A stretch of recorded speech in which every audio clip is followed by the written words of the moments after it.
Hey guys, and welcome to tonight's episode of Sasquatch Odyssey. Thank you guys so much for being here with us tonight. We have an amazing guest lined up for you. We're going to be talking to the legendary Ron Morehead. Ron is best known for his Sierra sounds, but he's also a renowned researcher, author, producer, and more importantly, he's an experiencer. He's written several books. He's got all kinds of audio. If you're interested in the books and the audio, please visit ronmorehead.com for more information about Ron and his books and audio. As always, before we get started, I want to invite you, if you've had an encounter and you'd like to be on the show, please send me an email. You can get me at brian@sasquatchodyssey.net. I know you guys are raring to get to it. Ron is lined up and ready to go. I'm ready to jump into the interview tonight. So without further ado, let's just get right into it. I want to welcome tonight's special guest to the show, Ron Morehead. Welcome to the show, Ron. Well, thank you, Brian. I appreciate it. Yeah. Absolutely. The pleasure's mine. I really appreciate you coming on the show, and I'm really excited to hear the story surrounding the Sierra Sounds and how they came about and just that whole sort of part of your life and this journey that you've been on for the many decades after that. So I know a lot of people in the audience have probably heard the story, but if you would you just sort of walk us into the area and the camp and how all of that came about? Sure. Yeah, it began for me in 1971. I was friends with a group of hunters. I wasn't a hunter at the time, but I was friends with them. They'd gone up to the camp. Two of the brothers had been up there, Johnson brothers, earlier that year, and had experienced this phenomenon. They thought it had a big foot anyway, in the mud. And they came out and tell the other hunters the story, and they all went back up. And one of the guys thought it had to be a bear or something else, so nothing could do this. And he was very religious, anyway. He shot out the next morning, and as soon as daybreak came, I left a note for him, and he hadn't been back. But what happened was he got down there and told the women that what the Johnson brothers said is true. There's some kind of a monster up there, something's going on, and so the guys didn't come out the next day, and then the wives were really worried because at that time nobody knew what we were dealing with or what they were dealing with. They thought they didn't know. But stories, all kinds of stories about what these things are good or bad, we don't know, and they didn't know. So anyway, they asked me if I would go back with him. He said he'd go back if I could go with him. So I went back with him, and that was 1971, and I saw the big track and heard some of the recordings because they went back with recorders. And, oh, wow, this is something. They were okay. The guys hadn't gone eaten or carried away in their sleeping bag or anything like that. But anyway, that's how I got involved in the group, and that was 1971. It was 1972 when winter came, and let me back up just a little bit. The camp is about 8 miles into the wilderness from where you park, your truck or wherever you take coin. And it's 8,400 feet in elevation in the high Sierra Mountains of California. So it's quite remote, quite imposing area to get to, and it's quite a journey. So he about killed me getting me in there that day. So fortunately, one of the guys let me ride one of the horses out. So that's how I got started. But the winter of 1972, he wrote a letter, Warren Johnson did, to Ivan Sanderson. He's a cryptozoologist, passed now, but he's from back east. And he thought it was probably just somebody pulling his leg. And it's pretty phenomenal, the story, what we heard then. And he, thinking it was a hoax, sent it to a guy named Peter Byrne out here on the West Coast in Oregon. Peter thinking the same thing, somebody's pulled somebody's leg here, but he tried to get a hold of a guy named Al Berry, who he knew as a reporter down in Northern California, to see if he wanted to come talk to us. So he did, and Al came and talked to us, and he questioned us all independently, and he heard sounds, and long story short, we invited him to go into camp, and he went in 1972 and looking for a hoax, which we did not know any of this when he wanted to go in. So he was looking for the hoax, and I couldn't find who could be pulling that off, leaving nothing but their big prints and nothing. There's a shelter up there that has been put up. These guys, Johnson Brothers, have been up there since 1958. So we don't know, and nobody knows. Maybe these things have been around for a long time, just maybe observing them, something like that. Decided they would make their presence known. that night in 1971, that summer. And so anyway, I got involved then, and I became part of the group, and that winter I became a hunter. So that was 1972 now we're into, and Al Berry went up, and he experienced this stuff, and he wrote a book called Bigfoot, co-authored it with Ann Slade. And the first 3 chapters of that book is dedicated to our story. He could not figure out how anybody could be doing this up there, way out there in the middle of nowhere. And of course, we found out quite a bit since from the tape recordings that we had, since we had them studied at the University of Wyoming, and cryptolinguists from the Navy and cryptozoology school has checked into them, and they've found that there's no maliciousness done. There was no speeding up or slowed down. There was no 60-cycle hum, which would have showed pre-recording. Anyway, the science has been done. Professor Crow at the University of Wyoming did a year-long study on them, and he gave his presentation on these sounds in 1978, I think it was, up in Vancouver, B.C. The Man Like Monsters on Trial Symposium that was put together up there by the college. So I went to that, and they had another one in 1998, a 20-year. I went to that one too. Anyway, this has all been written down in a book, Man Like Monsters on Trial, the name of the book Dr. Kern's report is in. However, even though he's a professor, he's written over 100 professional papers, and he's just a credible person to decide or to find out if there's any wrongdoings in the tapes. They were original tapes. Al Berry gave them to him to study, and he found no manipulation in them at all. But he also saw in his graph, he's seen where the sound frequency is above and below and inside the actual human range, which we're going to find out later on, but humans cannot make these sounds. And you can't manipulate the sounds. So it's a challenge. Anybody thinks they can. You hear 2 creatures talking together, talking to each other, and we don't know. At the time, we didn't know if they were talking about who's going to put salt and pepper on us, or if they're going to argue over the food that was left out for them of the shelter. It's like a log shelter around a group of trees. Things deadfall up there, tables, and that was our shelter. All heavily armed we were.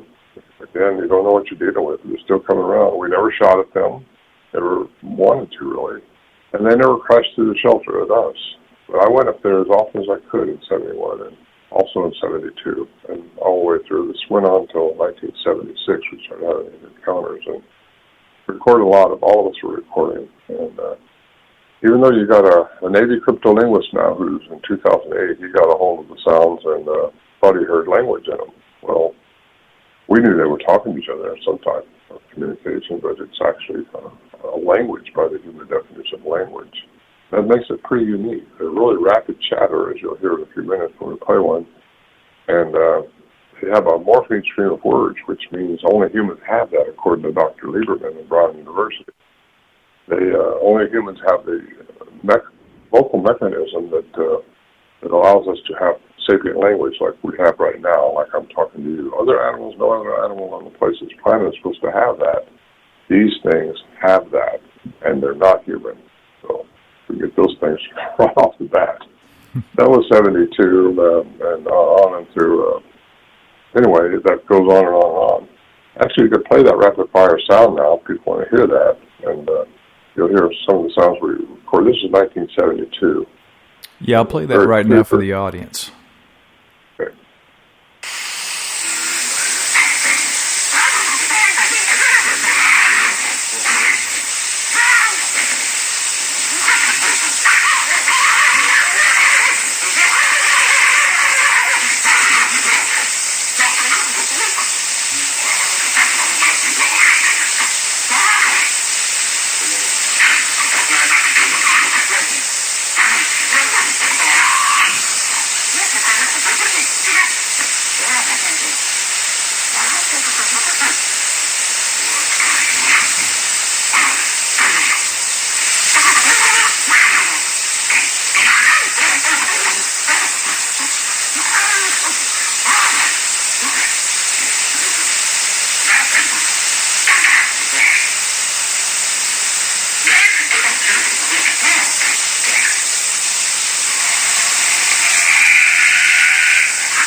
Wow, that's fascinating. Well, those are pretty aggressive, and that's the kind of sounds we're getting in 71 and 72. And again, you don't know what you're dealing with, so you don't know what's fixing to happen, or if anything. But Scott Nelson, who I've become to know pretty well in 2008, is a cryptolinguist who did the transcribing of the language. Not the translation, but the transcribing. He's a 2-time graduate of the Defense Language Institute of Foreign Language in Monterey, California. So he's more than qualified. I got a little betting on him because I've had a lot of people tell me, well, I know what they were saying. Well, how do you know? How do I know? You got to have a professional, like Dr. Curlin was, to study the tapes. You have to have a professional like Scott Nelson to find out what's going on with him. And he was trained to find out deceptive things in languages. He's a Russian, Persian, Russian, Spanish, several languages, and he was teaching those after he retired out of the military. By the way, he retired out of the military as a cryptolinguist, so he's no slouch. This guy is a pretty smart guy. So he says, unequivocally, this is a language by the human definition, which means, again, morphing string of words, which make a sapient sentence. That, to me, puts them in another category. They're either part human or hybrid, or something gave them that attribute for speaking. Notice that was very rapid. This was going on quite regularly with us up there, and we couldn't get anybody to believe it, but we didn't try, really, too much. Told our family and friends.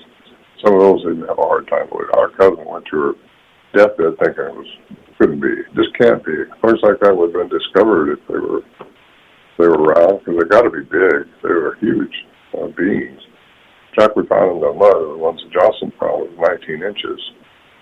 We found that it's about the average size we find around camp, except we did find in the snow up there, because up in springtime there's still snow. And we found a little 9-inch track alongside an 18-inch track. So I've been kind of researching this ever since. I was a board member in a church along with my friend Bill McDowell, and we thought, we got to figure out what's going on. So the first thing I started doing is looking at the history of giants, and I started studying that, and I got into Greek mythology because of the giants that were back in the old days. And so I've kind of been in this now. I've been traveled the world. I've been into Nepal, Siberia, both at the Moscow Museum in Moscow, and been into Peru and a couple of times, and visiting the enigmas associated with these elongated skulls down there. I went down there specifically to see if perhaps the elongated skulls had a thumb trail coming north, because so many people report sagittal crests, that's pinnacle-type head, on these Bigfoot beings. So, yes, there is a trail. Find the Incas were warring with the Mayans and the Aztec in Central America, and you find stories of them warring with giants in the north, which leads you right up to the Lovelock Caves in Nevada. Lovelock, Nevada, I've been there 4 times researching that area. And that also kind of holds over right from there, go directly west into the Sierra Nevada mountains. That's where the minaret skulls were found, the minaret skull by Dr. Denton, and he turned over UCLA, which, strangely enough, they've lost it, quote-unquote lost.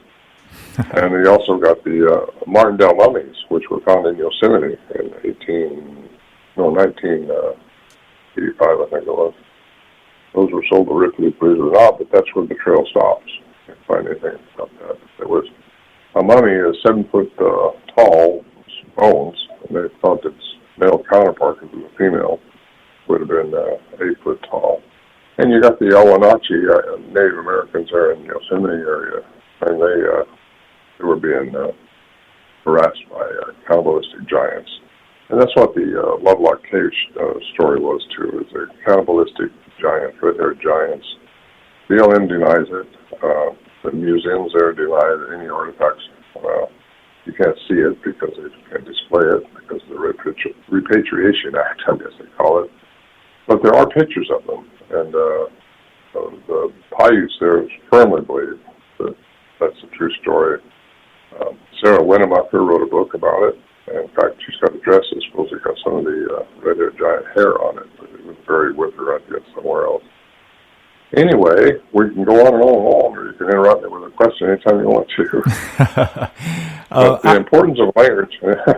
I'm fascinated by the whole thing. So I kind of want to go back to the campsite. So the Johnson brothers were going up there, you said, since the late 50s. Were they having these encounters regularly? Is that why they decided to take a recorder up there and try to document this stuff? No, they had the encounters one time up there in '71, and they don't know if maybe some of the things they put off to a bear or something else wasn't one of these things. I They guess. had incidents happen before, but they didn't think about. Nobody was thinking about Bigfoot. None of us were. We didn't have a history of Bigfoot. We weren't hunting for them. We weren't looking for them. We was in a remote place where these things were. There's a family of them up there. And anyway, it went on from there. They came out with the story. When the guys did go back, they took the recorders. And sure enough, the things came back in, and they started recording some of these sounds. When Al Berry went in, he went in specifically trying to figure out what was going on. That was 1972. So made a lot of trips up there, back and forth. Get in good shape when I was that far in. A lot of times we'd pack things into the horses and mules so we wouldn't have to backpack so much and leave it up there. Took some barrels up there one time and cabled them to a tree, and that's what we left our food in. And there were ring barrels, so we tried to keep the bears out of. The bears could make a mess. A lot of bears up there, and they won't make a mess out of your camp. And our horses and mules, when bears were around, they tromped and just stopped. And these things were around making a noise, they just like they're frozen with their ears. So everybody wants to know what your horse do when these things were around. Well, they just were frozen. They didn't do nothing except look towards the sounds with their ears shot up. And that's kind of, there's a telltale sign of where one might be, because there's more than one of them. And I think they're very smart. We underestimated what we were dealing with at the time. We thought they were just some kind of a rogue gorilla or something out there that hadn't been documented. Didn't know, didn't realize their intuitive level, their intelligence level. People want to think they're just an ape in the woods, but they're a lot more than that. And I can attest to that because I've been around them a lot more than most people. And, you know, these researchers that just, they're still looking. They're still setting up trail cams, all that stuff. These things are smart. We set up trail cams. We set up camera traps. We did all kinds of trail cams in those days, but since then, trail cams have been put up.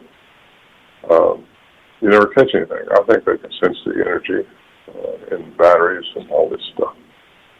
But they busted 3 of our cameras that we had rigged up at different times up there with a little black thread running 6 feet high, so deer or something else wouldn't trick it.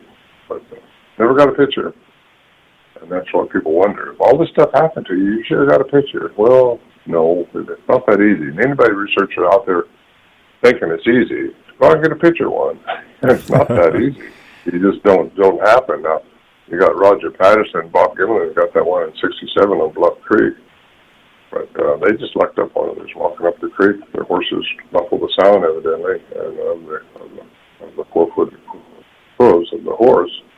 And they ran across that thing, and we got that picture. A lot of the people that are listening now have probably seen the picture of the movie, and it's pretty much accredited. It's been studied second only to the Patterson.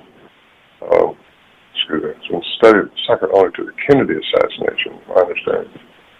And it's incredible. I know Bob Dylan too. I know, of course, Rogers passed away a long time ago, but I see Bob quite a bit. Not quite a bit, but 3 or 4 times a year, probably. I guess it's a lot. He's getting pretty old, though. He's in his 80s.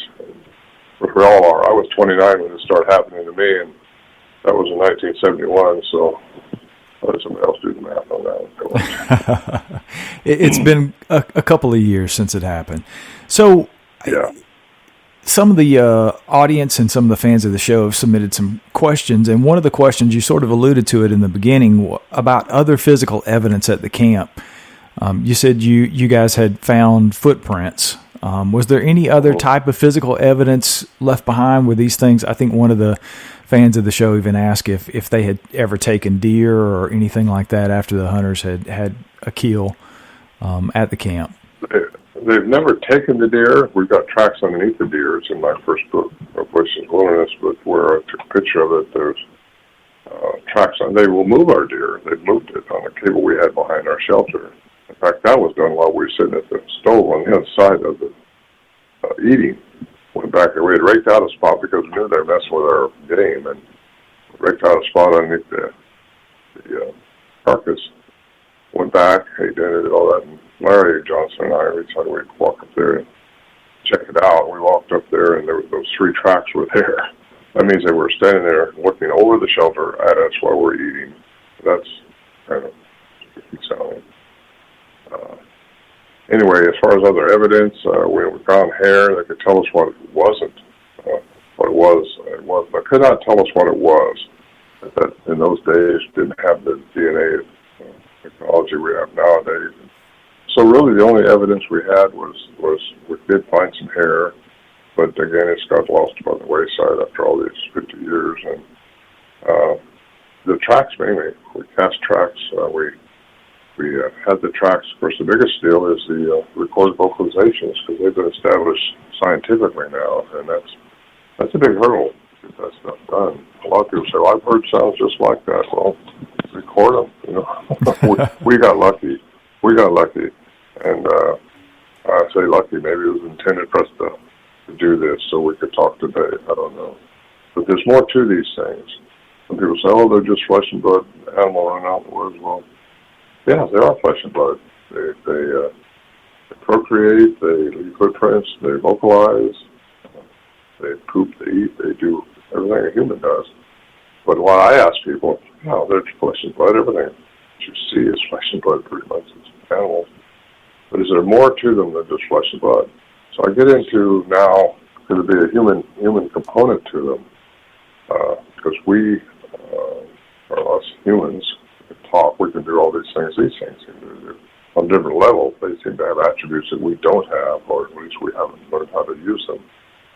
But is there more to humans than just flesh and blood? Is there more to us than just flesh and blood? I think absolutely there is, because you've got Darwinism that cannot explain our cognizance. It can explain our telekinesis. It can explain our emotions, our feelings. Ever had a deja vu? How does that stuff work? How does all this work in humans? If these things are part human, they would probably have these things too. A lot of people say they can mind speak to them. Well, I don't know that I've ever had it happen to me because I'm too analytical. I try to figure things out, and I see. Well, I have to look at things pretty deep before I'm going to say it's a Bigfoot. I've read your book, The Quantum Bigfoot, so I know some of those things that you go into in your book. I'm fascinated by the mind speak thing. I'm fascinated by the lights that people often see in conjunction with encounters with Sasquatch before, during, and after.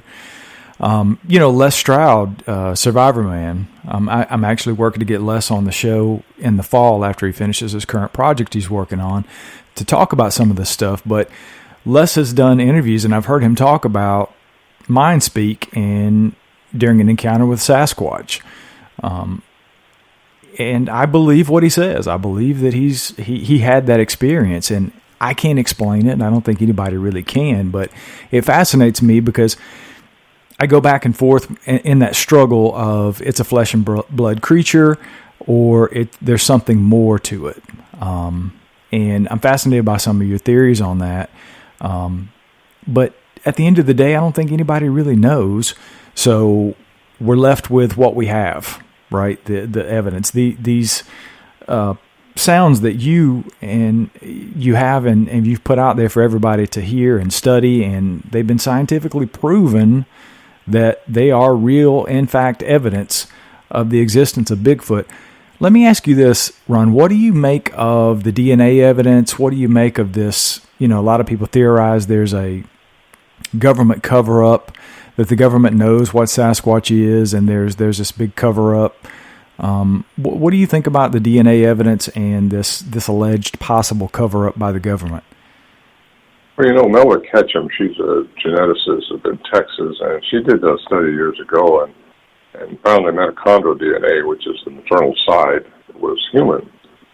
And the nuclear DNA is what she couldn't match to anything. And that's what puzzled other scientists. That's what puzzled classical science right there is if you can't match it somewhere. There's 227 billion samples in the gene bank, and that couldn't be matched. So that put her study in the gray area with other scientists because it has to match. It has to be something.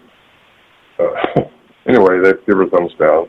She's going to be vindicated, I think. I say this in my book because of the DNA now. Results are coming in from different things and factions, and you got the Peruvian skulls, the elongated skulls, which the DNA has been taken out from those and found out they came from Asia, over by the Black Sea, actually, and Turkey area. And how'd they get across the water? Well, when you go down to Bolivia and Peru and see all the enigmas down there, humans can't do what I saw down there. I mean, these 100-plus ton boulders up on this 13,000-foot mountain put together like a jigsaw puzzle. It's just phenomenal. I mean, no mortar to use. They just slip in there. It's like a puzzle. And you can't put a hair between them. It's just amazing that aliens have been here. Aliens are here now. If you want, we don't get into the blue pill or the red pill. We're going to take one and go down the rabbit hole. but anyway, I think the DNA, the only way you're really going to get good DNA is to get a plug out of one or something like that, and that's really hard to do. But there's been DNA done in the Himalayas on, there was a National Geographic sponsored trip up there, took a geneticist up. They went up to 17,000 feet above Bhutan in the Himalayas, and they found some tracks up there. They got some eDNA, which is environmental DNA, and came back, and she couldn't place the nuclear DNA anywhere, but she talked about the mitochondrial was 99% human. And that's the Yeti, as you might know, in the Himalayas. There's going to be more and more stuff like that coming out. So I think what we're leading here to is my theory that there's an alien component to these things also. Aliens have manipulated the DNA of different species on this planet. They're doing it now.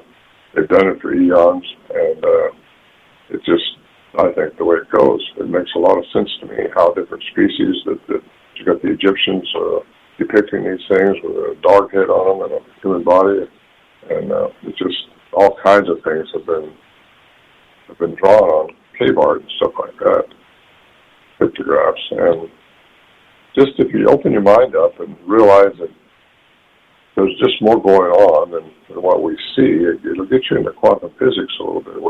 That's where I go with all this now. You know, there's definitely a learning curve for people to get out of Newtonian physics totally and start coupling it with quantum physics. Like Dr.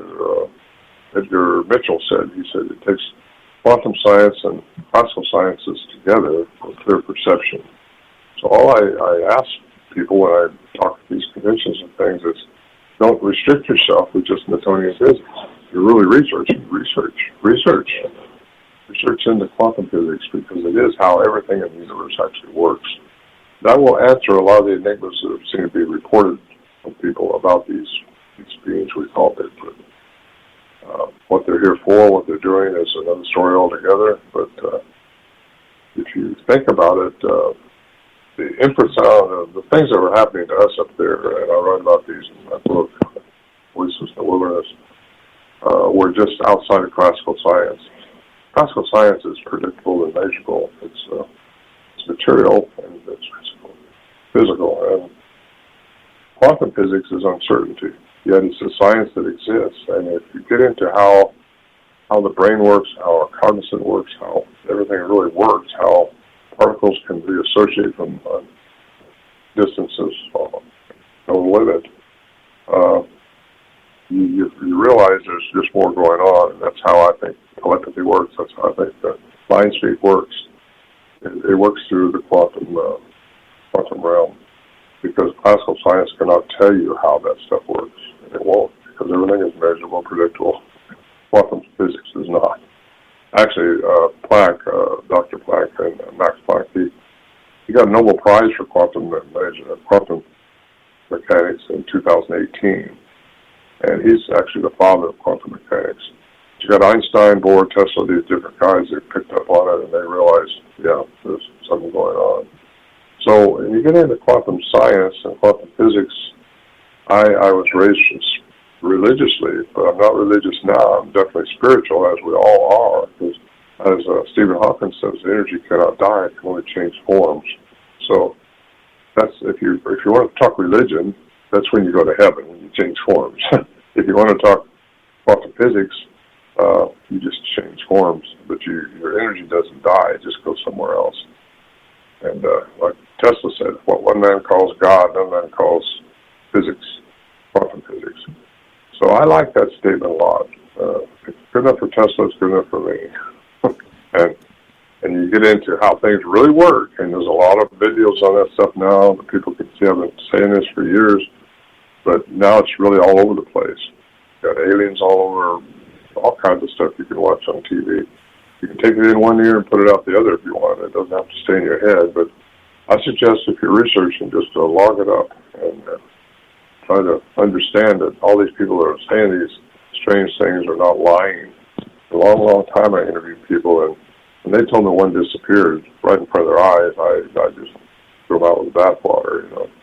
But anymore, you get so many people telling you that, and people, credible people. I mean, from law enforcement to people that won't talk to anybody else because they're laughed at. There's people that you personally know, they're not lying to you. They're just, are they delusional? Some people say, yes. I was on a program here a few days ago, and the guy said, well, they're probably just delusional. Well, no, that's not necessarily true. Maybe they really are experiencing something. So, but when you see that pixelated form, actually, I was in a program here, David Paulides, who written his 411 books and videos. He did a filming of me up in the Sierra Camp. First time I ever let professional filming go on up there. But in 2016, I was up there, and we saw this, not David, this was 2 years later, but I saw this elongated light go by our tent. And say tent because we set up a tent. We weren't sleeping in a shelter at that. And we studied. I watched it, and it just went right by us, and we watched it slowly, moving between the trees. It was definitely intelligence behind it. And he, in 2018, asked me to kind of point to where it went. All that stuff I did, and they did a recreation for that. And it's called the Missing 411, The Hunted. And I got about a 15-minute section in there, and he does a really good recreation of that light going through the forest right at our campsite. So if you want to see that, that's a good place to see it. I got off track probably somewhere, Brian. So. It's totally fine. I just watched the Missing 411. I think it was put together phenomenally, and I agree with the recreation. I thought it was a great recreation. It looked pretty cool on camera.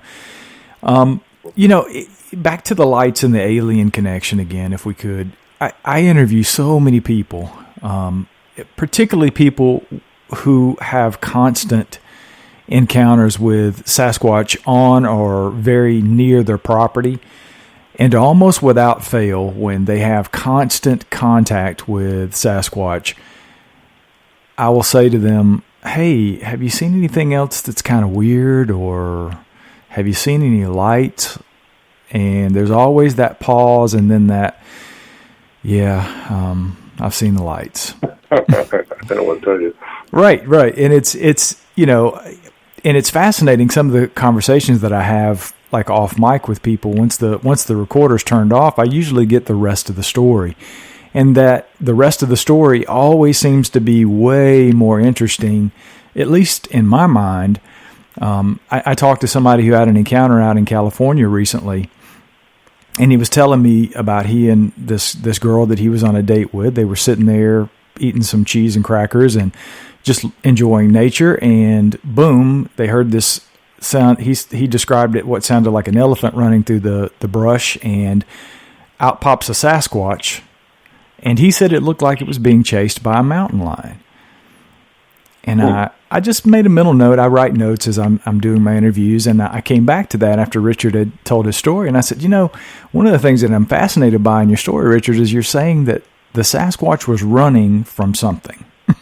I've never heard anybody say that a Sasquatch was running from anything. And he's like, it sort of looked like a mountain lion. And once his whole interview took about 14 minutes. It was a very quick encounter. He was very detailed. It was a great interview. And when I turned the recorder off, he said, I just asked him the question again about the mountain lion. I said, I'm fascinated by the mountain lion. And he was like, yeah, I kind of left out some details about the mountain lion. The mountain lion was actually about 4 times the size of a normal mountain lion. And he goes into this description, and it was fascinating. And he left it out purposely because he didn't want to take away from the fact that he had seen a Sasquatch.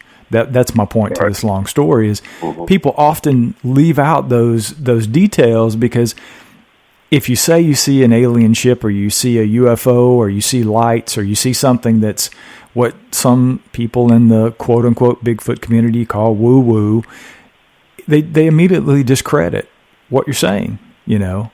And some people won't even take I think the BFRO does that. They don't even take some of these sightings that people have if there's something woo about the sighting. And I just think that's a real disservice, A, to the people that are having these encounters, and B, to the rest of the world who need to hear about them. I think Matt's going to have to change that one of these days. I've talked to some curators. I used to belong to the BFRO, and there's just too many. There's over 500 reports that's got the woo in it. And yeah, it's woo, but it's science too. If you really want to define what woo is, paranormal, all that stuff, it gets into quantum physics. And I think probably there's going to be a little change in that whole format they have. They need to change it because you're right. It's just discrediting to a lot of people, but a lot of people won't report that. I wonder how many people have really seen some of this stuff. But this dude he talks about with a mountain lion, that almost sounded like a skinwalker ranch, which had these huge different. It was a dog, a wolf. Oh, it was huge, much bigger. The bullets wouldn't stop it. You got to wonder just what is happening with all that stuff. But, I've heard the dogman is here, but when you get into DNA manipulation in different species, you realize that just about anything's possible. Advanced technology like beginnings would have. And if they've created the dogman, whatever, I've heard reports that the dogman is usually like the Bigfoot. And that's something I've heard. I don't know any of this. I just know what's happened to me at camp, and I try to help people. We all was experiencing the quote-unquote woo up there, so we get into that. At the time when we thought our shelter, the supplies we brought in out there, strapped to the barrels, packed in the barrels, and strapped to the trees, was being torn up and ripped apart and thrown all over the place. And when we stepped out of the shelter after it all kind of died down, nothing had changed. Well, how do you explain anything like that? You just don't talk about it. So lately I've talked about it because I think I've tapped into the science that might explain some of that stuff, and it's quantum science. This classical science just can't explain it. Either that or it was hypnotizing all of us to make us think we heard that. We don't know. But there's other things happen up there, too, that's just unexplainable. And so, anyway, it's quite an experience I've had with around these things. So. Yeah, it's fascinating to me. And like you said, I think you really do the entire subject. I think you just really do it a disservice when you don't want to look into some of these more out there type of encounters that people are reporting.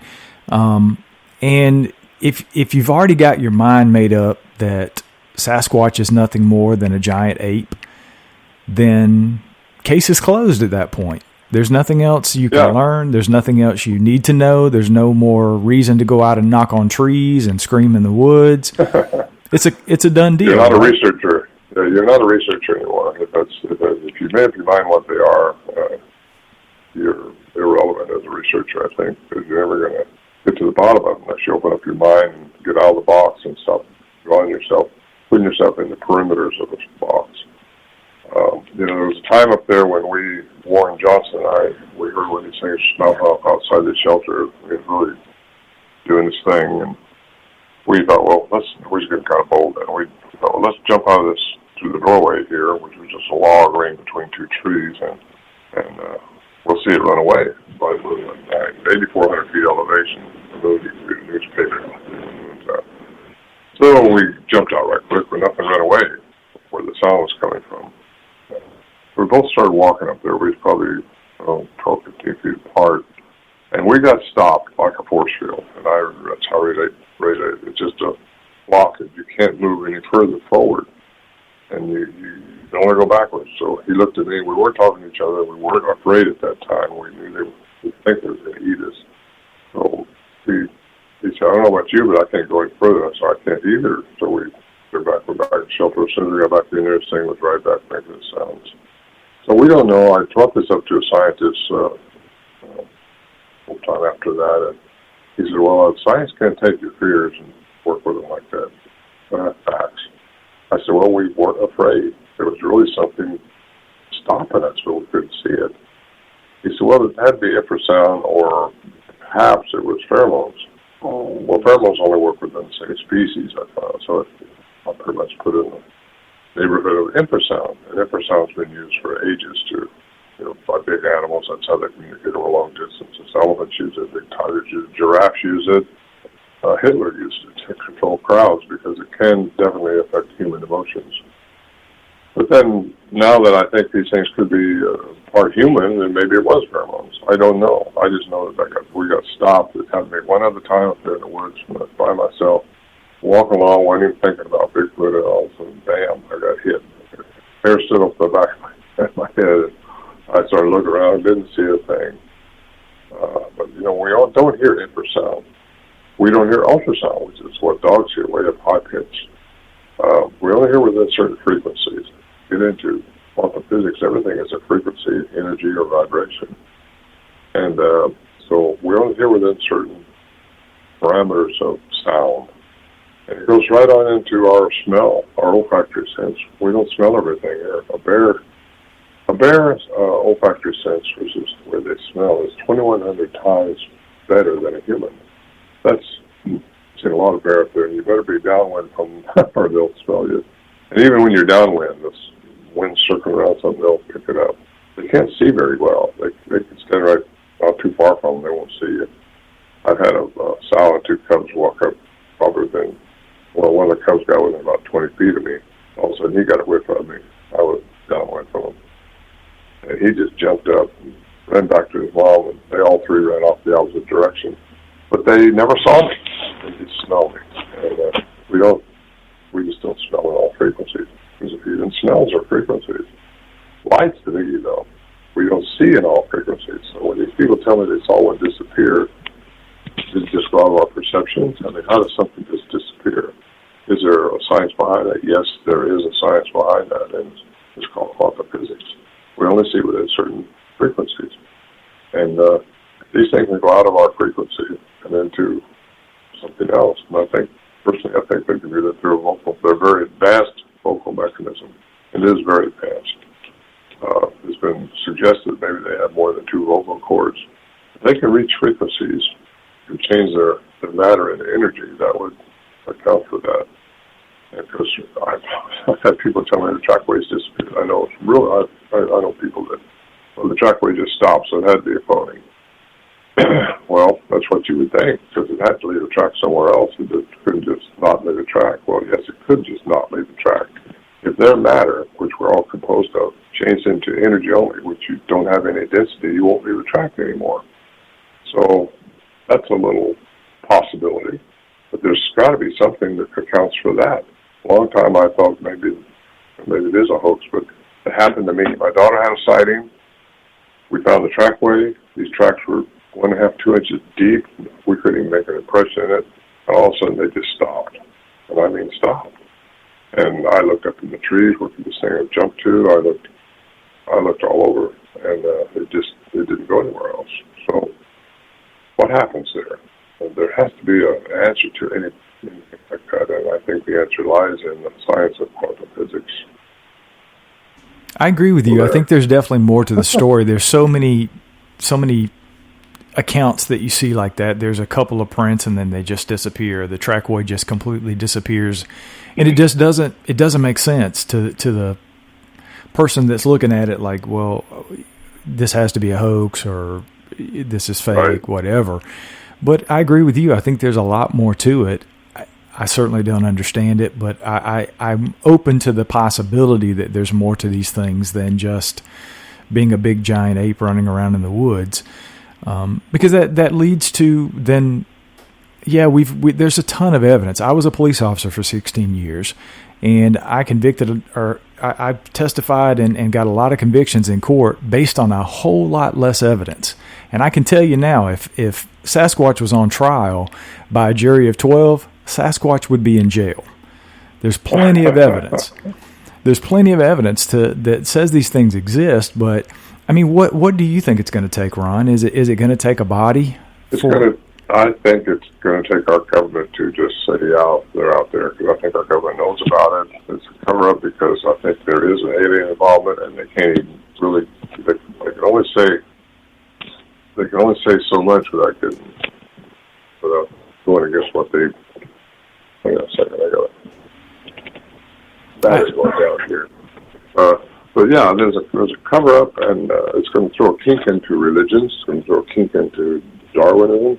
It's going to throw a real kink into all our history books to be rewritten. But you know what? Let me just quote one thing here from Tesla. I love this thing. He's my hero, by the way. The day science begins to study non-physical phenomena, it will make more progress in one decade than all the previous centuries of its existence. Well, I think we're in that period right now.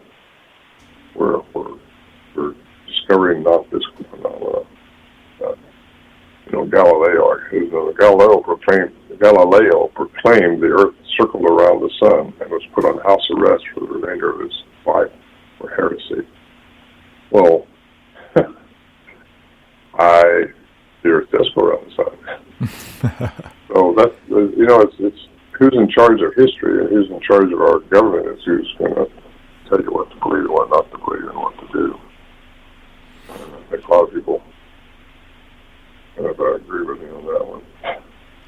Well, I tell you, I used to be in the camp of, well, the government may be covering this up, and it's all about monetary issues, right? It's about the forestry in the United States and all the business that the forestry industry touches in our country. And if there's a big 8-foot, 9-foot ape running around in the forest, then less people are going to go. Then they've got to protect the land that they're on and all these things.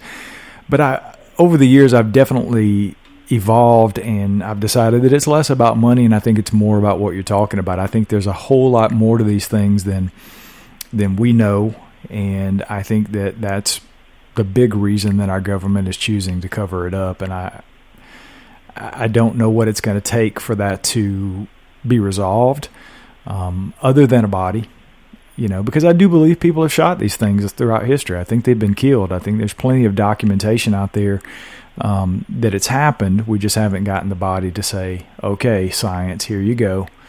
It's real. Mm-hmm. Yeah. Well, it's all coming. I think we're in a reset right now. We're going to have a reset.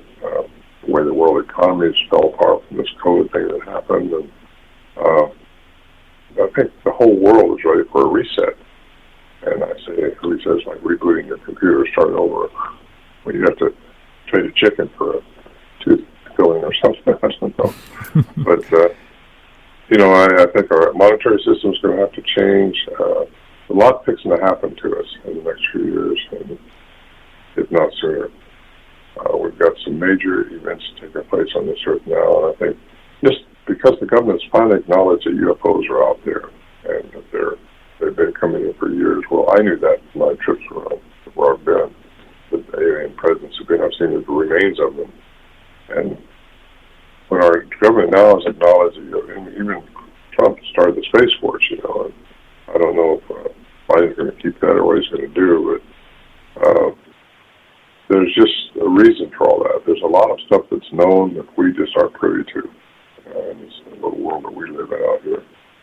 But it's going to come to forth, and you want to know what it's going to take? It's going to take probably an exposure, I think, probably, I don't like to do this, but I'm going to quote a scripture in one of the biblical texts. It says, as it was in the days of Noah, so should also be in the second coming. Well, we're in the second coming. You got the days of Noah, what was happening? That's when aliens, they call them fallen angels in the Bible, aliens were inbreeding human genome into the human genome and creating the Nephilim, giants. And anyway, that was happening. That caused the flood, which is referred to worldwide. There was a flood. And anyway, as it was in the days of Noah, well, it's going to be like that again. They were offering advanced technology. That's where the human race got a kick start with how to do different things. It was from aliens coming down and telling us and showing us. Well, they're going to do that again. If somebody, you're going to see them, they're going to be exposed. And this is Ron's prediction, by the way. It's not a fact. But it's definitely, I think, coming. And we will not be surprised so much from it because we're being indoctrinated by the theaters, by the shows, by everything we see about alien presence. And all the way back from Star Trek on, I think we've got a lot to see the next few years. Be interesting. I hope I'm alive to see it. Absolutely. I couldn't agree with you more. I definitely think it's coming. I've felt it for years, and I definitely think we're on the cusp of it. Well, Ron, I can't thank you enough for your time and coming on and sharing with us. It's been an honor and a pleasure to speak to you, man. I really appreciate your time. Well, thank you. It's shorter than I thought, but an hour goes by pretty fast. Maybe we'll have to have you back. I was going to say... Well, I got a couple of books. You mentioned the books, so people might want to read some of my chronicle and the stuff you talked about. But you can get it off my website, ronmorehead.com. And, I got 2 CDs out, too, which can be downloaded. All this stuff can be downloaded. Are there thank you very much, Brian. Are any conferences or anything coming up? Is there any appearances? I know with the COVID thing. Actually, they're starting to book them again. I got, besides the ones like this virtual conference like we're doing now, I got one in Saginaw, Michigan on the 15th of May and 22nd of May. Same month, I got one in Tennessee, Townsend, Tennessee, by the state park there. And in July, I've got another one in Tennessee at the Gatlinburg. These are big conferences, I understand, so people might want to check them out there in that area. And I'm supposed to be with George Norrie again on the live program here in September, Washington. So I have a lot of things happening. I'm going to Alaska, I think, in April. April. There's a deal going on up there that's not a conference, so it's just kind of it's a different deal. I kind of can't talk about it too much because they're filming it, but it's to be very, very exciting and interesting stuff. There's a lot of reports in Alaska, by the way. Oh, yeah. Well, I'm not too far from Gatlinburg. I love Dollywood up in Gatlinburg, so I'm in North Carolina, so I may have to come up and see you in Gatlinburg. That'd be awesome. Yeah, that'd be great. Love to meet you. Absolutely. Well, again, thanks for joining us, and I really appreciate it very much, and I hope to see you soon. I hope to see you too, Brian. Thank you very much for inviting me. Absolutely. It's my pleasure. Take care. And that's going to do it for tonight's show, folks. Thank you so much for joining us, and remember, if you've had an